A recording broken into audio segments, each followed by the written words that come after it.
इसलिए कहा जाता है विचार समाज से आता है, दूसरे लोगों से आता है, जो आपके मन मस्तिष्क में प्रवेश करता है। उस विचार को आने का दो रास्ता है। एक समाज से आता है और दूसरा मां से आता है। मां का प्रभाव तब पड़ता है जब आप मां के गर्भ में थे। इसलिए आप अपने जीवन को दो भागों में बांटो। आज आप जो कुछ भी हो उसमें 50% योगदान तो तब का है जब आप मां के गर्भ में थे। कायर हो, बुद्धिल हो, बहादुर हो, बुद्धिमान हो, कुशलवान हो, उसमें 50% जो आपका योगदान है वो मां का गर्भ का योगदान है। अब 50% बाहर का योगदान है। आपके मन मस्तिष्क में जो भी विचार चल रहा है 50% मां का गर्भ का और 50% बाद का। लेकिन 50% मां का गर्भ है, वह जड़ है, वह और भी मजबूत है। इसलिए भारत के ज्ञानियों ने प्रकृति और विज्ञान से अलग एक बात कही। भारत के ज्ञानियों ने कहा, प्रकृति कहती है अच्छे संतान के लिए, चुस्त दुरुस्त तंदुरुस्त संतान के लिए नर का चुनाव करो। मादा कोई भी हो चले, पुरुष का चुनाव करो। स्त्री कोई भी हो चले, स्त्री रुग्ण भी हो, बीमार भी हो चले, तो आने वाला नस्ल अच्छा होगा। वैज्ञानिकों ने कहा नर और मादा दोनों का चुनाव करो तो आने वाला संतान चुस्त दुरुस्त तंदुरुस्त होगा और महान बनेगा। ज्ञानियों ने कहा महान बनने के लिए चुस्त दुरुस्त तंदुरुस्त होने की जरूरत नहीं, महान बनने के लिए विचारवान होने की जरूरत है।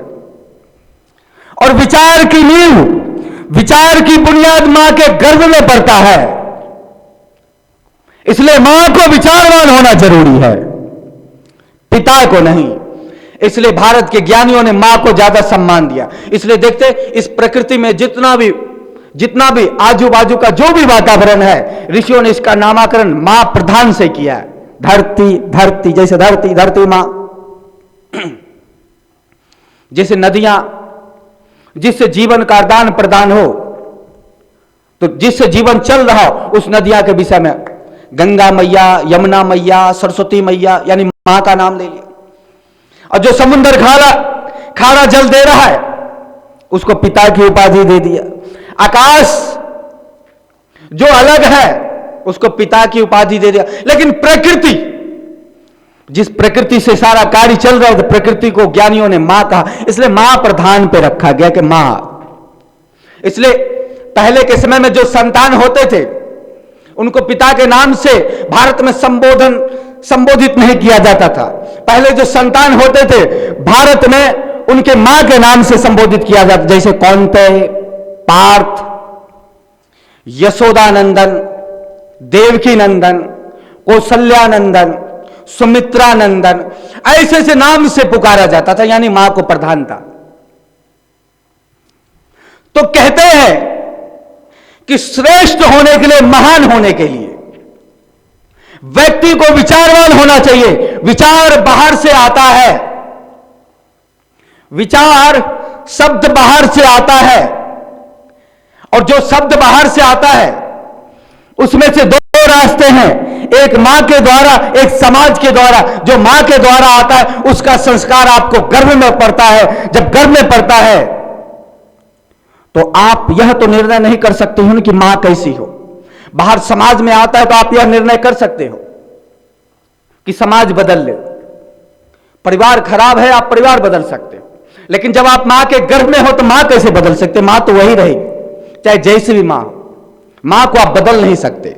इसलिए ज्ञानियों ने कहा मां को फिर विचारवान होना चाहिए। यदि अच्छा संतान चाहती है, महान संतान चाहती है, तो फिर मां को तपस्विनी होना पड़ेगा, मां को विचारवान होना पड़ेगा, यानी मां को वह होना पड़ेगा जैसा वो संतान को बनाना चाहती है।